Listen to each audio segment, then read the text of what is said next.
All across America and around the world, this is Veterans Radio. This is Veterans Radio. And now, your host for today's program, Dale Throneberry. Yeah, and welcome to Veterans Radio. My name is Dale Throneberry. I was a CW-2 helicopter pilot in Vietnam and the United States Army Aviator.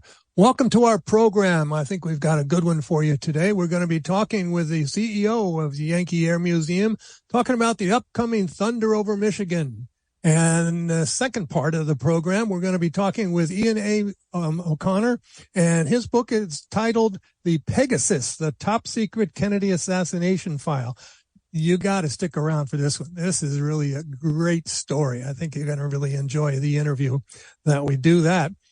Before we get into that, I want to make sure that we thank our sponsors. Today's program is brought to you by Legal Help for Veterans, specializing in veteran disability claims. Give them a call at Legal Help for Veterans, 800-693-4800, or go to their website, legalhelpforveterans.com.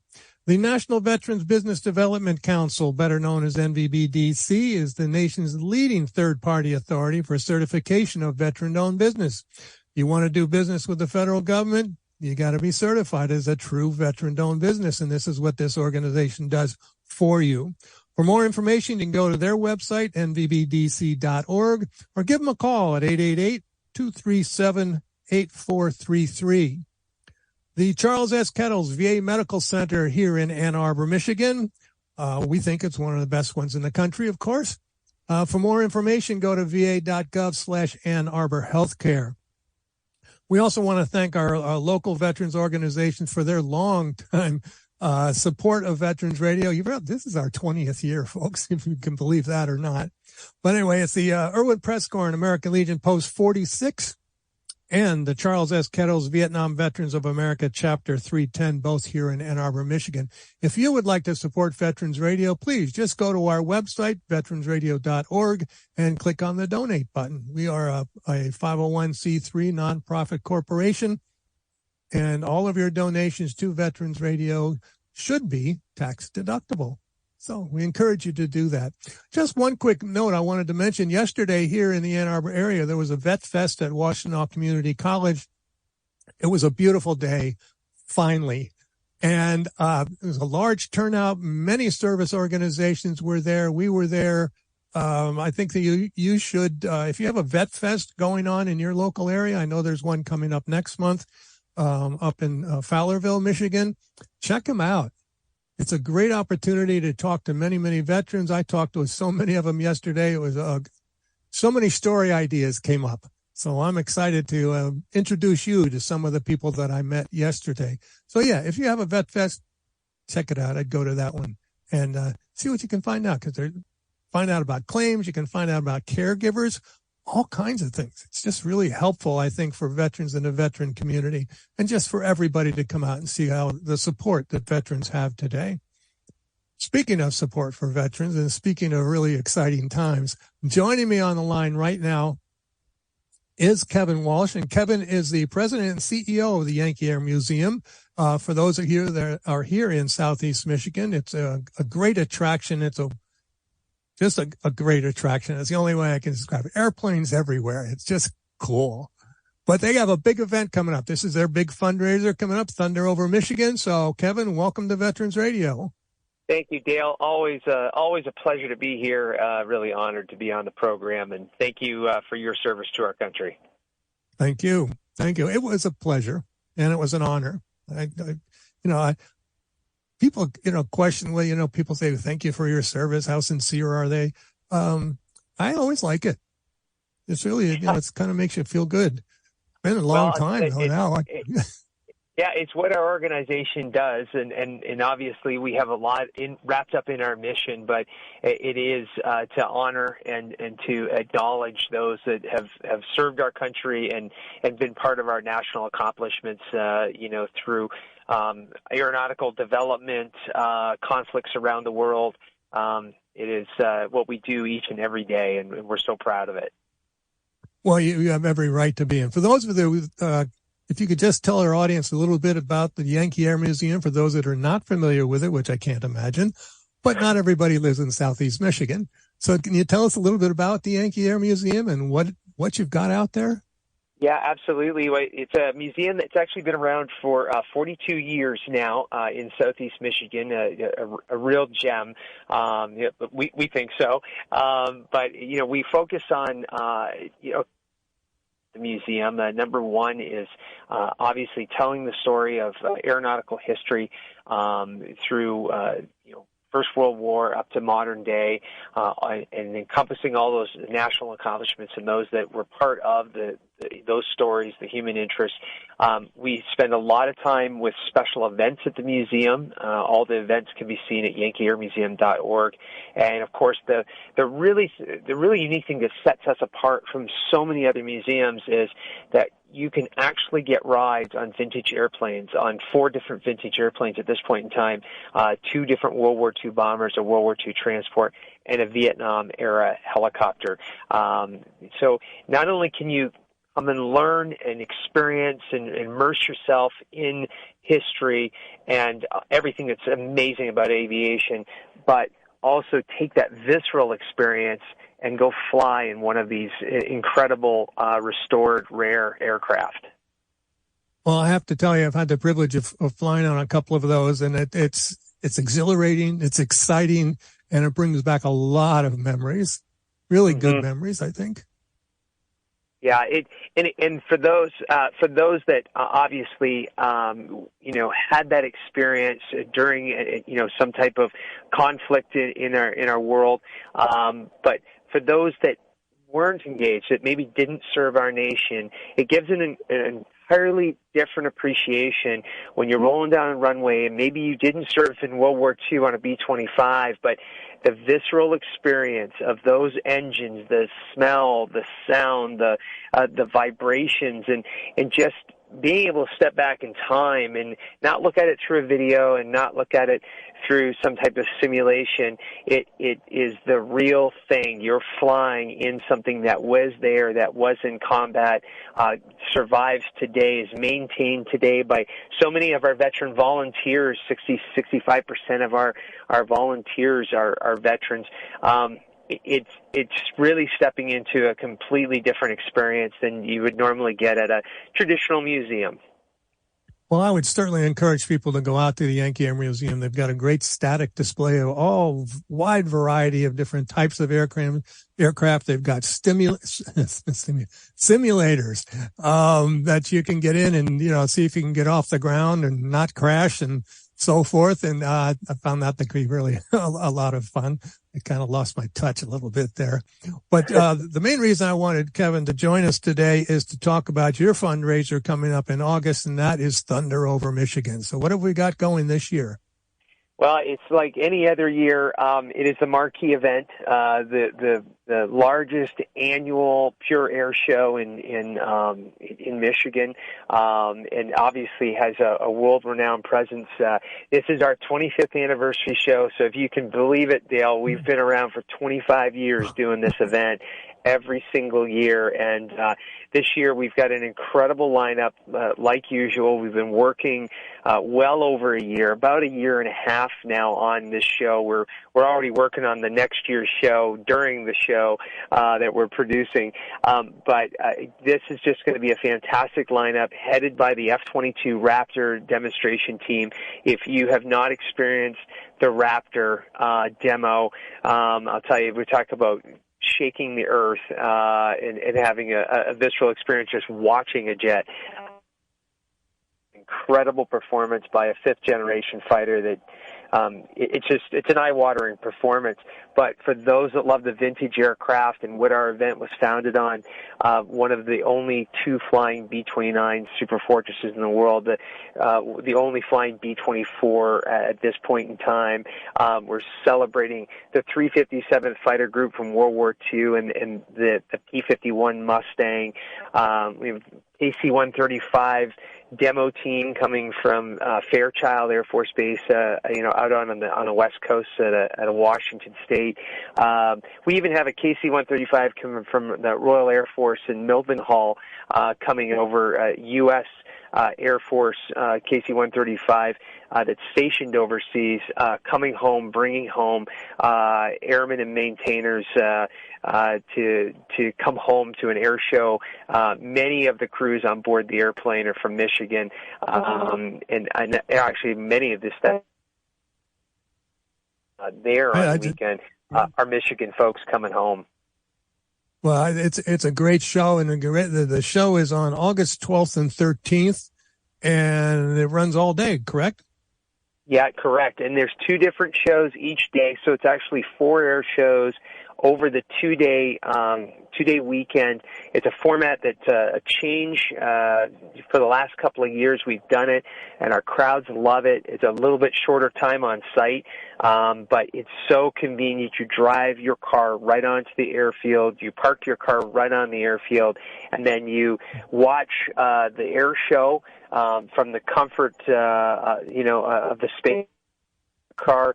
But before the air show starts, you go in the static display area, you go to the kids zone, you go take a helicopter ride, you go for a monster truck ride, you enjoy the food trucks, you meet the pilots and maintainers of the static display aircraft, and then also get to meet some of the folks that will be flying in the show later in the show schedule.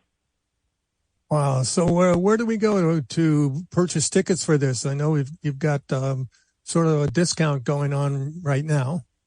Yep, absolutely. So YankeeAirMuseum.org to purchase tickets for the air show or anything Yankee Air Museum. If you want to fly on our vintage airplanes, visit our museum, buy tickets in advance, cheaper. YankeeAirMuseum.org and click on the Thunder over Michigan Air Show. And now the one thing I want to share with your listeners, Dale, is that the last couple of years we have sold out. We have a limited number of spaces. We do not overpack the airport. We do not cause traffic problems. We don't do any of that stuff because we want people to have an incredibly high-quality experience. So if you're thinking about going on August 12th and 13th, buy your tickets today because some of the shows are starting to reach capacity already. Oh, okay. I guess I better get my ticket real fast so we can go check this out. We were talking with Kevin Walsh from the Yankee Air Museum. That's yankeeairmuseum.org about Thunder over Michigan. I really encourage you folks to get out there and, check this thing out. It's August 12th and 13th. You can find all the information you need to know about the air show at their website, yankeeairmuseum.org, or even just typing in Thunder over Michigan, everything pops up. I'm sitting here looking at my computer screen, and there's all kinds of aircraft everywhere. For all of you aircraft fanatics out there, this is the place to be. And you can touch aircraft, you can watch aircraft, you can get in there with some of them. It's a great adventure, and you bring your kids because they'll be fascinating. Get those new pilots out there. Everybody's complaining about not enough pilots. This is a way to motivate them. So, Kevin, thank you very much for being on Veterans Radio, and let us know how things are going up until August. All right. Sounds good, Dale. Thank you. And again, always a privilege to be on with you. Thank you very much. All right. That's cool, isn't it? I encourage you all to get out there. The Thunder over Michigan, August 12th and 13th. It's a great opportunity to, as I mentioned, to see all these aircraft, to fly on Hueys. For those of you that are part of my generation, you've always heard the whopping thing of a Huey going overhead. Now it's your opportunity to take a ride or to take your grandkids on a ride or, whoever it is that you want to get onto a Huey. It's really fun. It's only about 15 minutes, but you get to, they take you up and you get to see all the area all around Ypsilanti and Ann Arbor. It's really neat. I really like it when they do that. I live close enough sometimes where I can hear them go overhead of my house. So, do it. It's a great time for you to do that.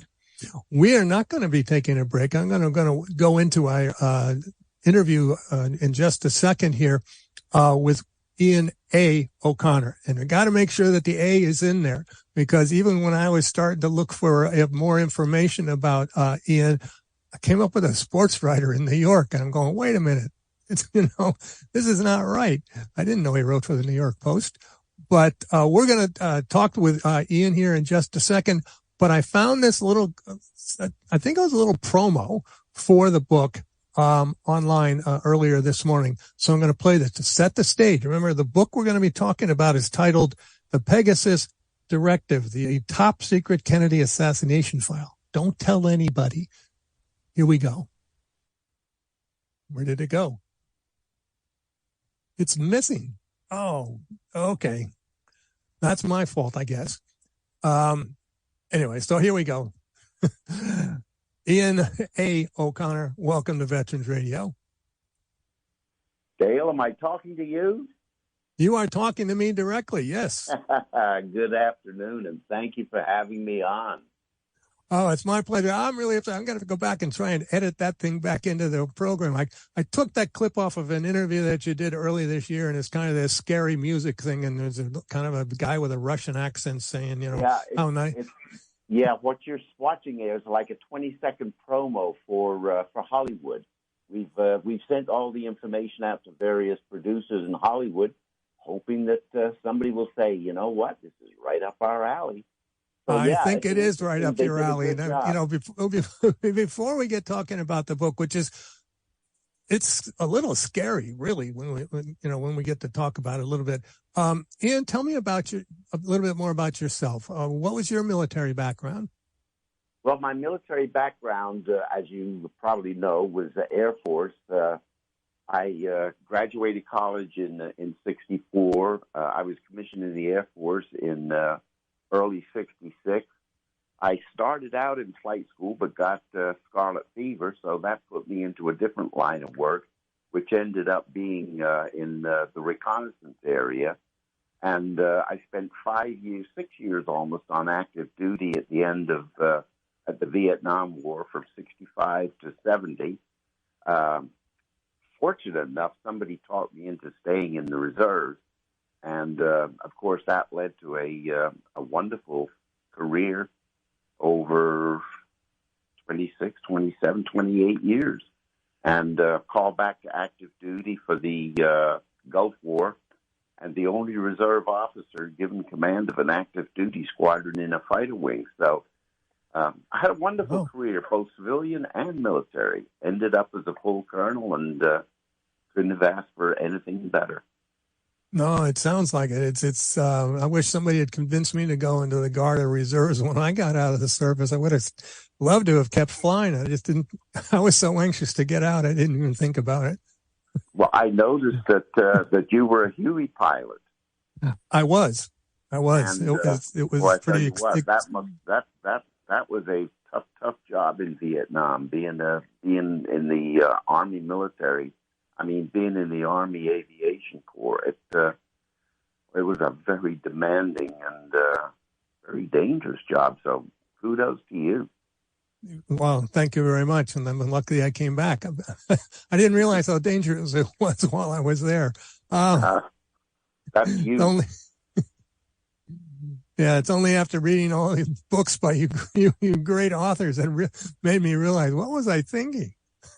How did I get myself involved in all this situation? But you have been writing for a number of years now, and the Pegasus is not just your first novel.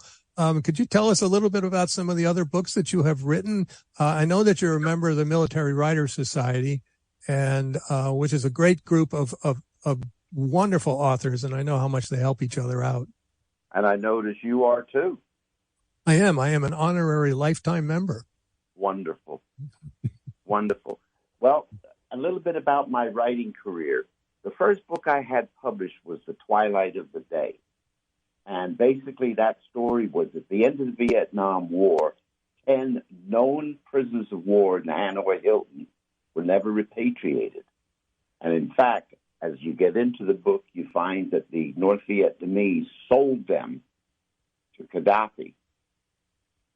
Just before the armistice was signed in Paris in January 1973, Gaddafi had culled the prisoners of war and had found that there were 10 nuclear physicists among the X number of pilots, Navy, Air Force, Marine Corps, and sold the North Vietnamese sold these 10 guys to Colonel Gaddafi to help him produce an atomic weapon. And that's basically the story of the Twilight of the Day. In fact, when it was published, I had friends in the Pentagon at the time that contacted me and said, "Are you spilling top secret information that nobody should be talking about?" And I had to convince them that no, this was strictly a made-up story from beginning to end by me, even though I wove probably 95% fact, using the 5% fiction with these 10 prisoners of war to create a pretty compelling story. Well, I think that's what you've done also with this book, the Pegasus Directive, is you've wound so many facts into it that when I was reading it, I'm going, oh my God, can this be true? It probably, no. Yes, it is. No, it's not. Having this back and forth argument with myself. Are you telling me you've read the books? Of course. Well, that is absolutely wonderful. So I did what I was supposed to do. I fooled you into saying, well, is this true? Is this not true? That you get caught up in the facts, and then the 5% fiction is like, well, wait a minute. I don't know where the truth ends or the truth begins. That's what I wanted to accomplish. So thank you. Well, you did a great job of accomplishing that with me. I was in high school, of course, when Kennedy was assassinated, and we got all the stories, and we know who did it, and blah blah blah, and no, it didn't make any sense at the time, and then you kind of tuck it away because you have to get on with your life a little bit, as in going to Vietnam and all that stuff, yeah. And you come back and the story is, nobody's really talking about it anymore. They just keep coming up with these different conspiracy theories about, who did it and why they did it and so forth. So let's start getting into the story. All right. We know that you take facts and wrap it around fiction. Or is it you take fiction and wrap it around facts? I'm not sure. You make your choice. I don't know the answer necessarily to that either. No, I do start with facts.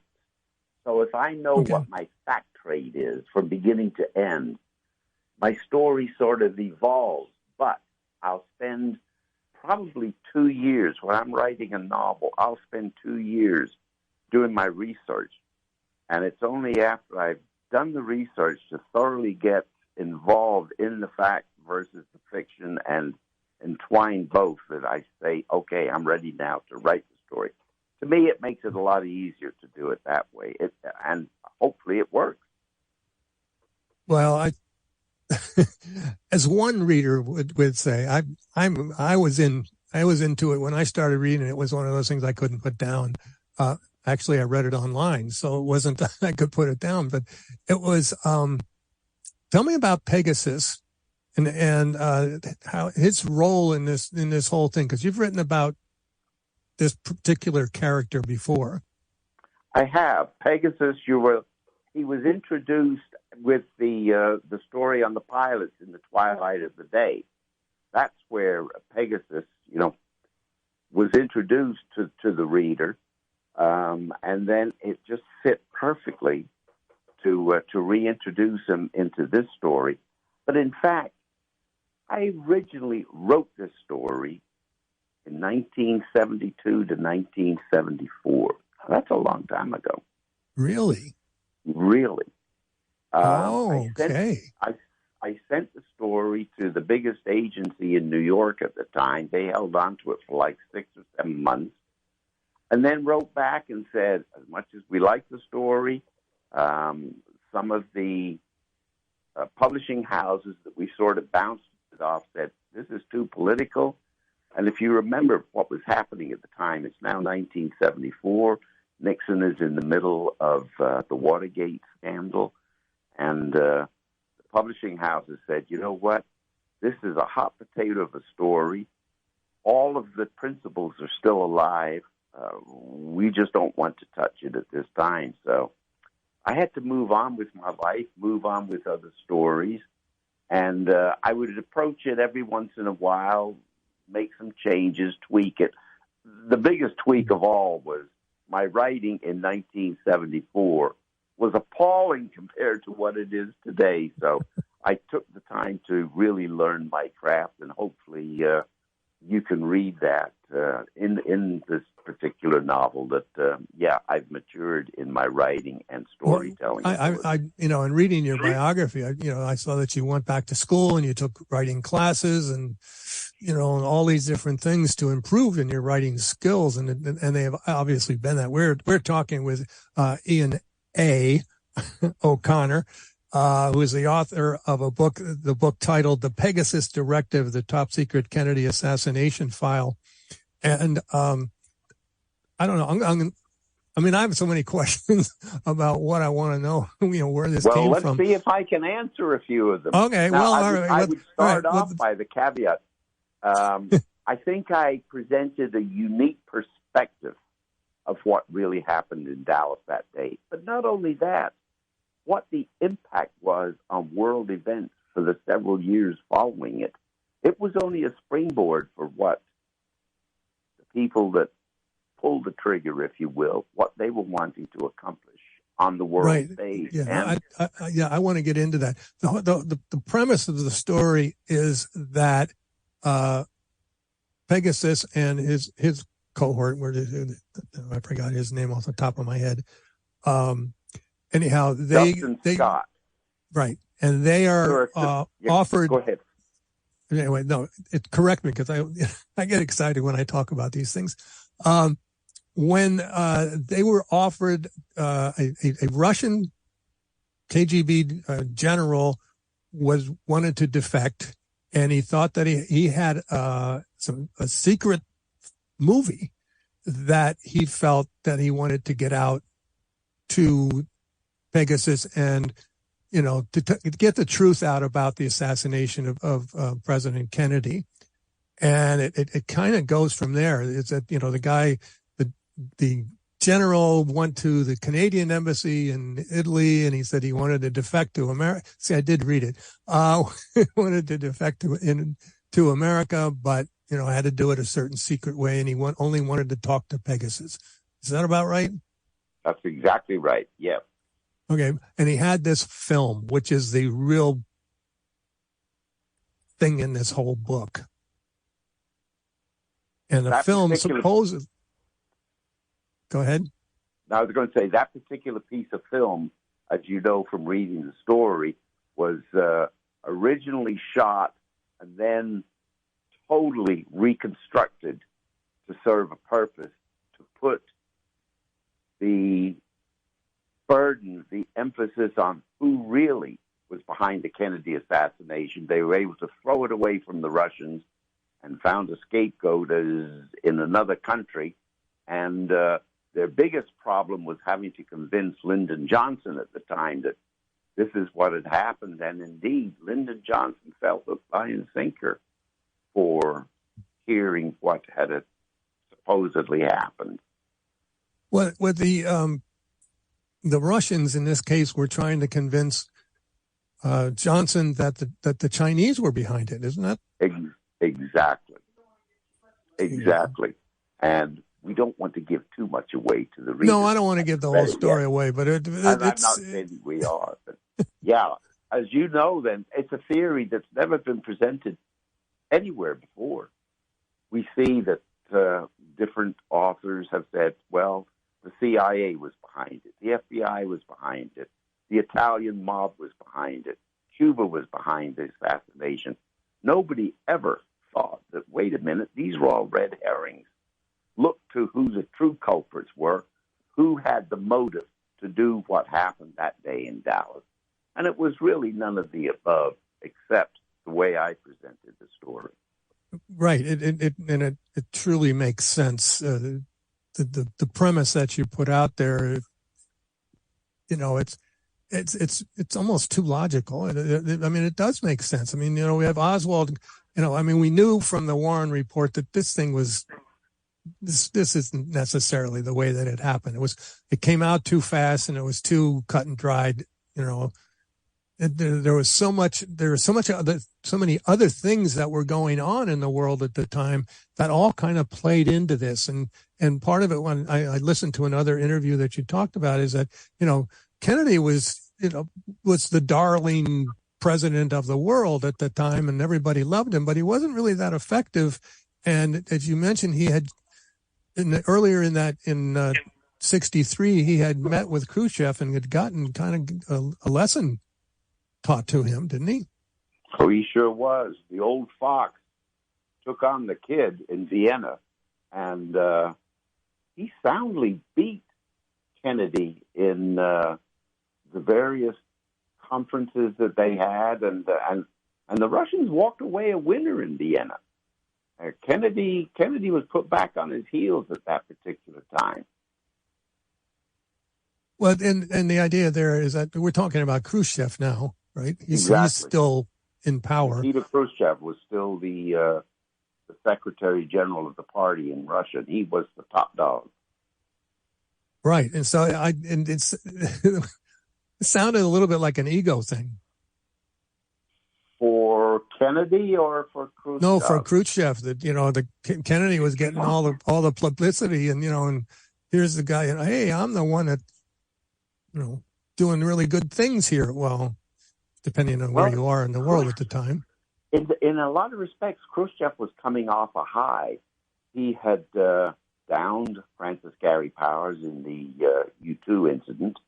He had gone to the United Nations and, with righteous anger, had pounded his shoe on the table saying that these Americans are encroaching willy-nilly into our airspace and they're trying to provoke a war. And he had people listening to him, and Kennedy was not on any solid ground when he met with Khrushchev that early part of 1963 in Vienna.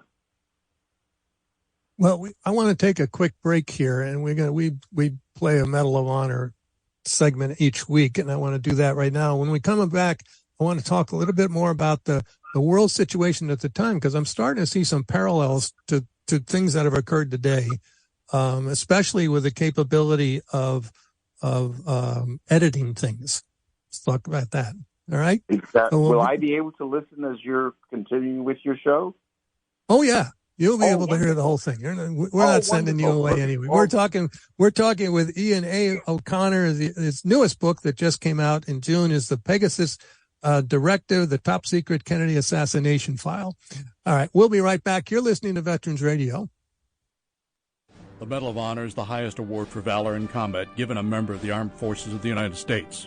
There have been over 3,400 recipients of the nation's highest award. This is one of them. Hospital Corpsman Edward Benfold sacrificed himself to save two of his comrades. Details after this. If you have a VA claim denied by the Board of Veterans' Appeals, contact Legal Help for Veterans at 1-800-693-4800. They're experts in handling cases before the U.S. Court of Appeals for Veterans Claims. Their number again, 1-800-693-4800.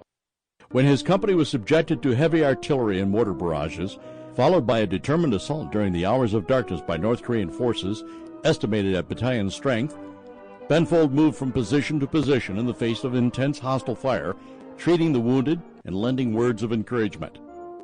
Leaving the protection of his sheltered position to treat the wounded, he moved forward to an exposed ridgeline where he observed two Marines in a large crater.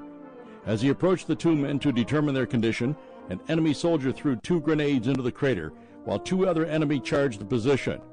Picking up a grenade in each hand, Benfold leaped out of the crater and hurled himself against the onrushing hostile soldiers, pushing the grenades against their chest and killing both the attackers.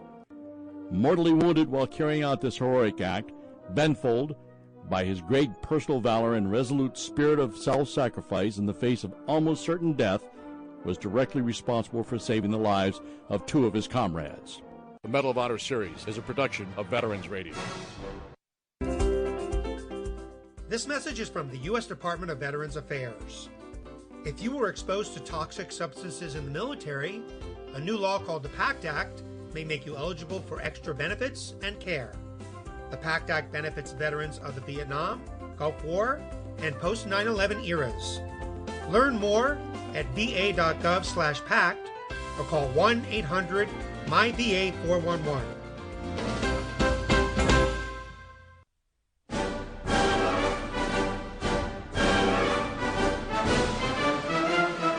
We are back here on Veterans Radio, and we're talking with Ian A. O'Connor. He's the author of a book titled The Pegasus Directive, the Top Secret Kennedy Assassination File.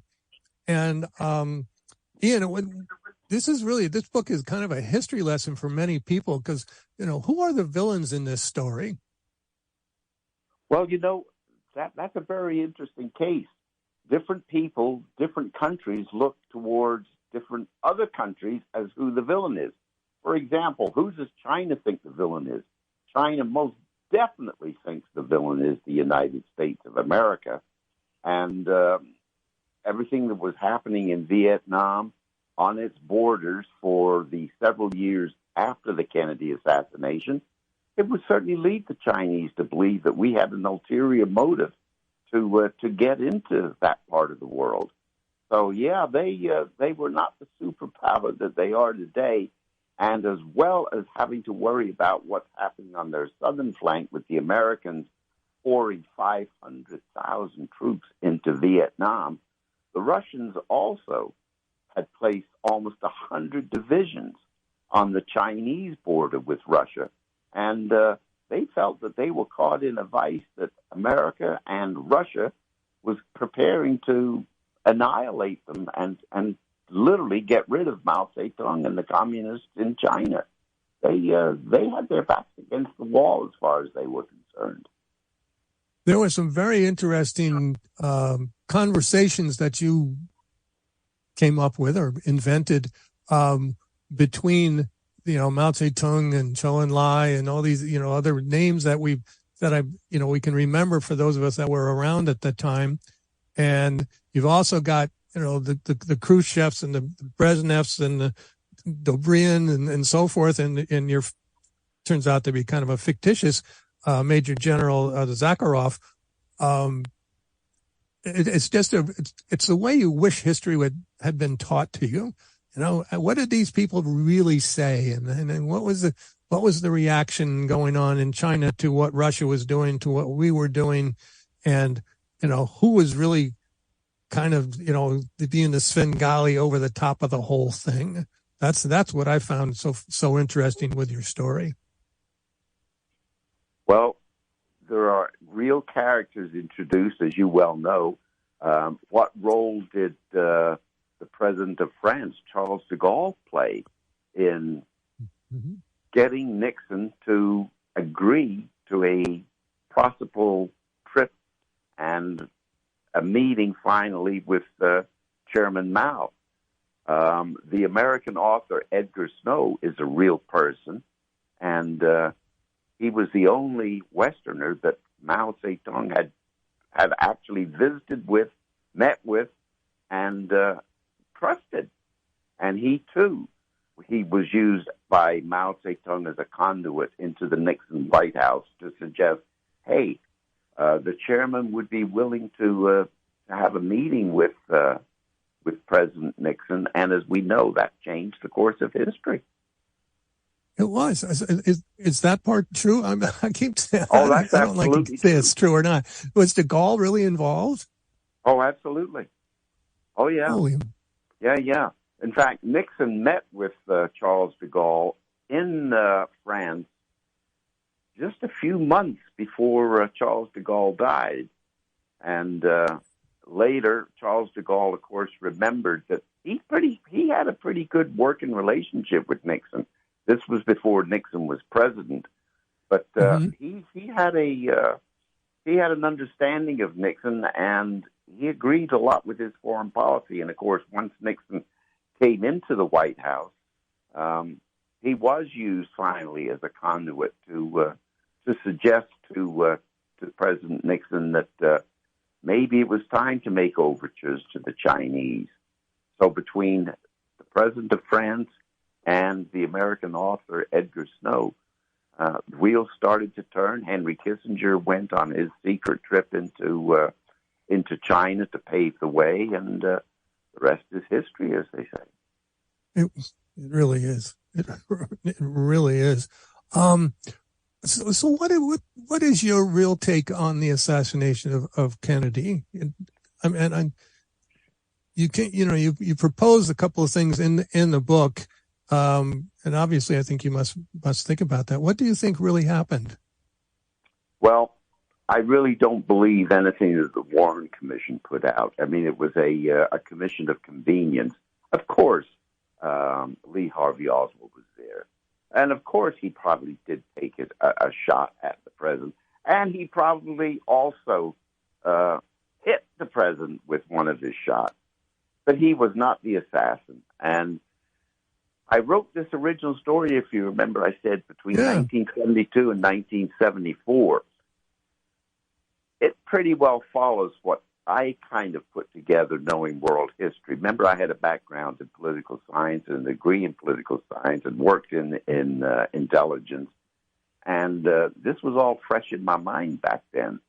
So to be able to weave a story with all of these world leaders and events at the time, I've said to people, since then, if I had to have sat down last year, let's say, to start trying to put this story together, it wouldn't have worked because I would not have remembered all of these events that took place, real events that took place in the years leading up to and following the assassination.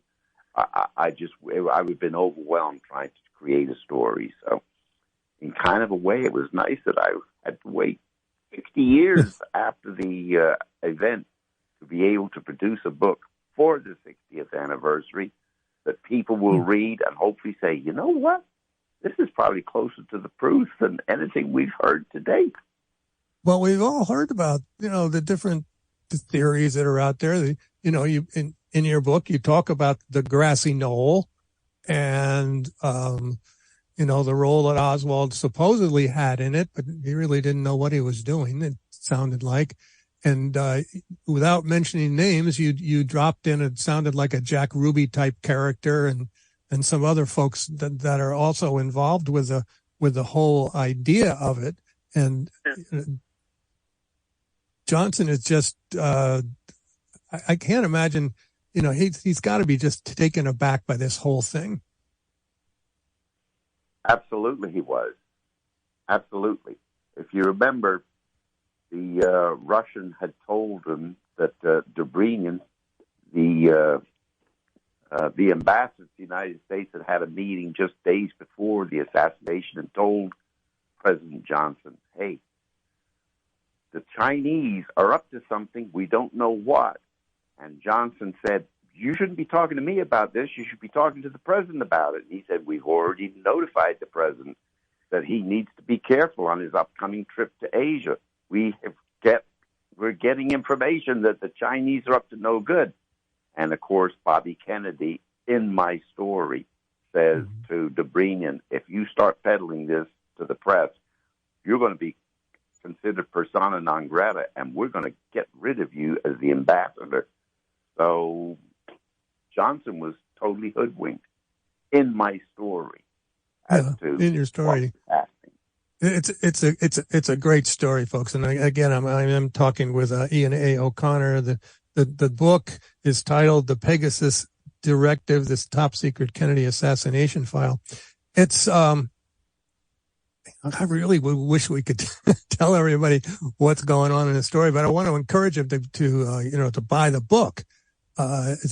It's really helpful. You mentioned in another interview I saw that are movie companies interested in this?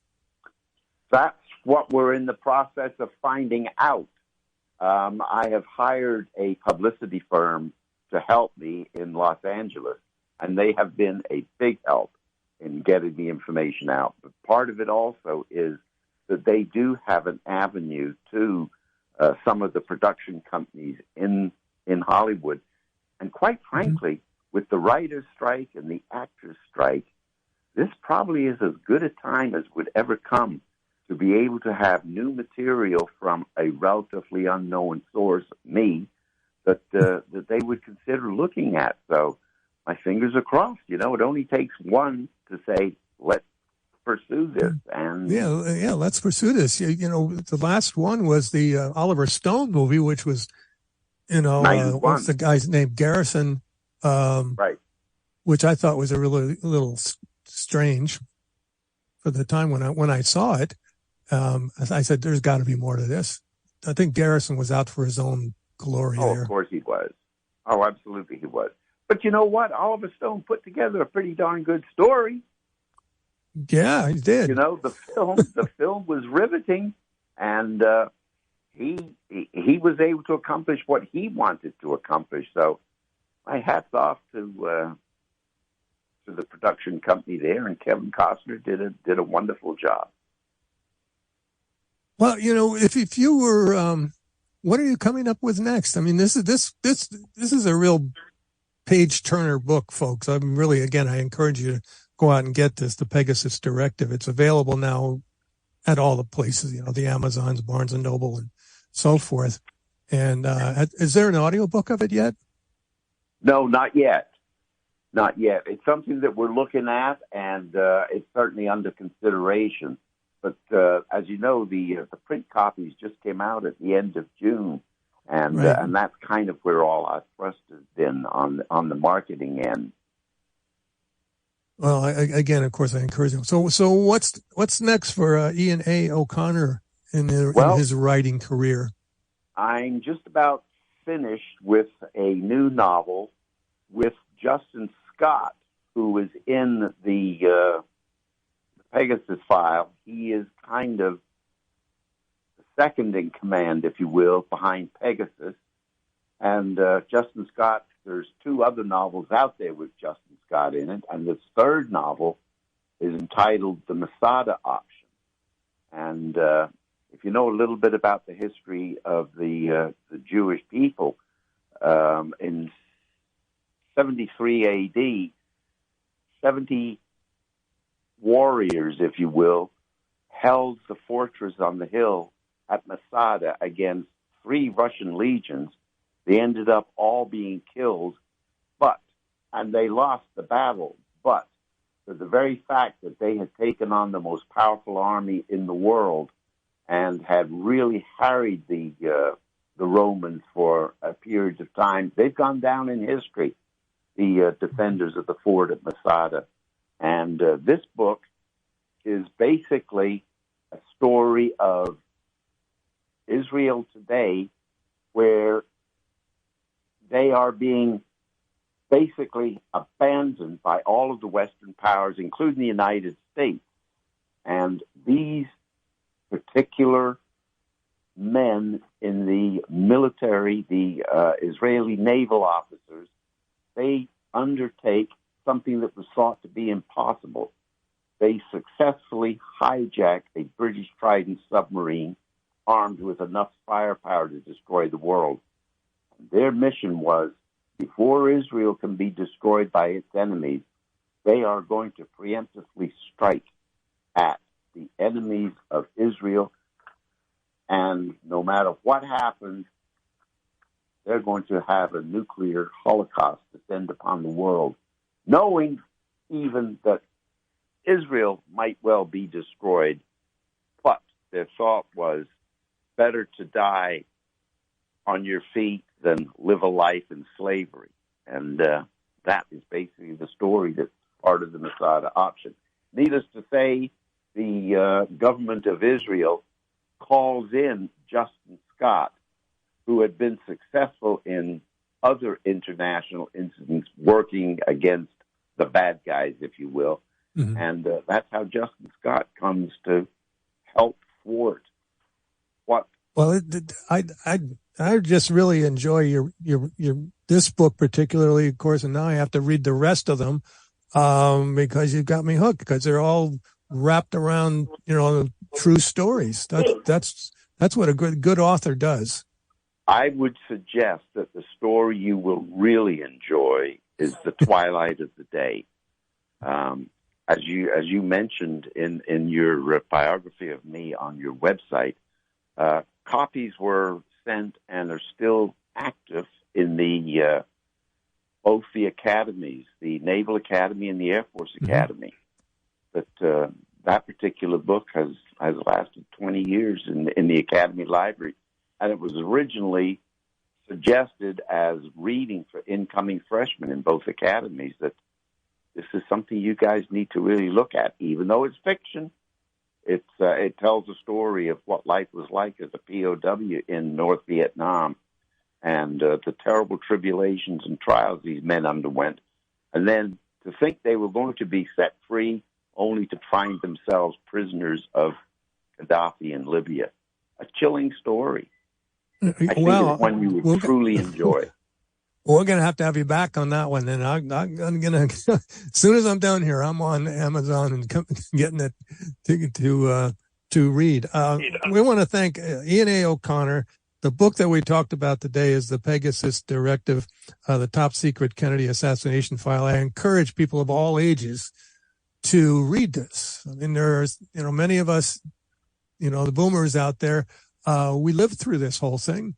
And this kind of gives it, new direction, some new highlights of what may have occurred.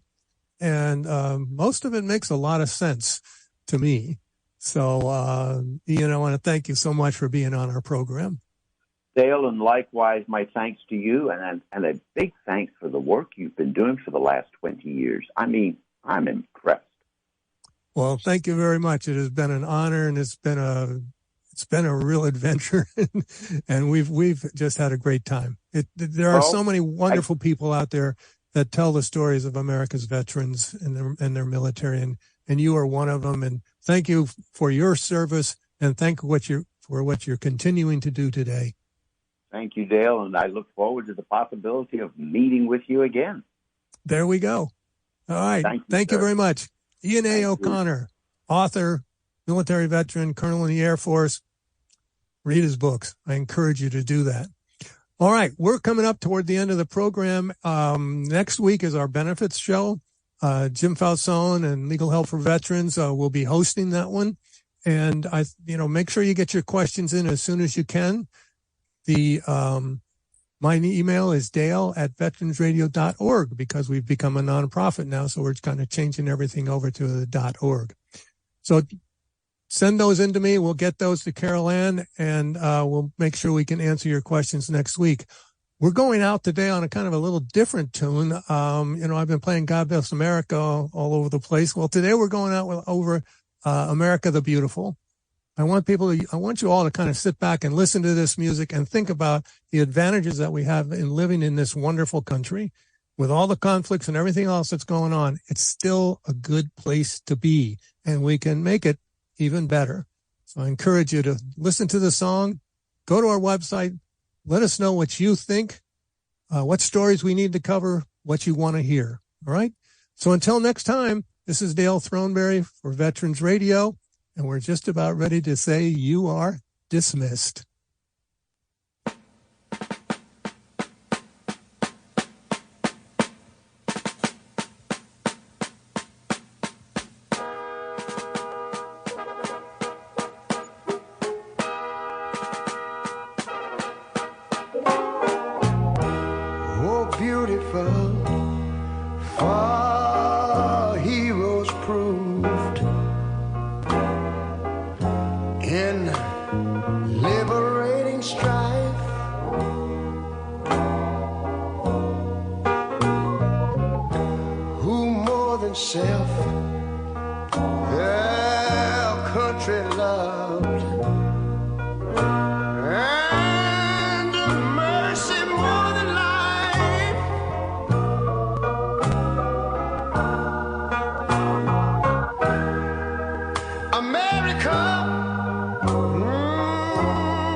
Something like this. Listen here. Oh, beautiful, far spacious skies, far amber waves of grain,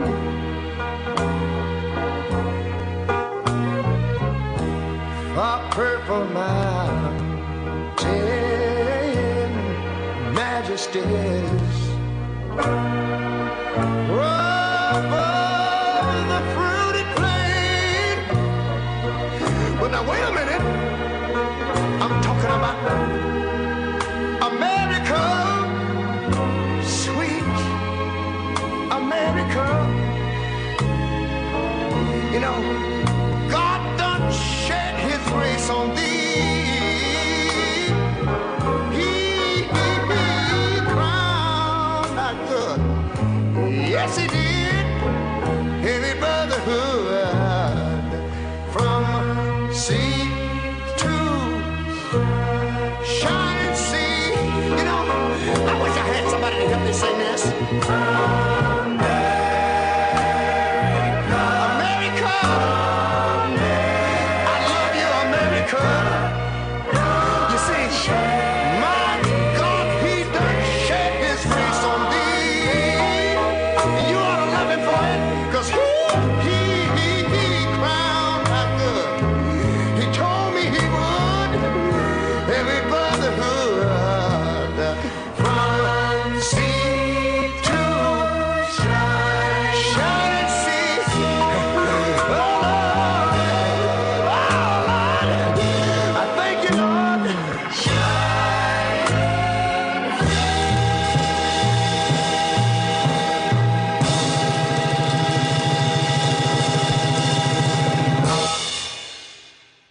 Lucky Land Slots, you can get lucky just about anywhere. Dearly beloved, we are gathered here today to... Has anyone seen the bride and groom? Sorry, we're here. We were getting lucky in the limo and we lost track of time. No, Lucky Land Casino, with cash prizes that add up quicker than a guest registry. In that case, I pronounce you lucky. Play for free at LuckyLandSlots.com. Daily bonuses are waiting. No purchase necessary. Void where prohibited by law. 18+. Terms and conditions apply. See website for details.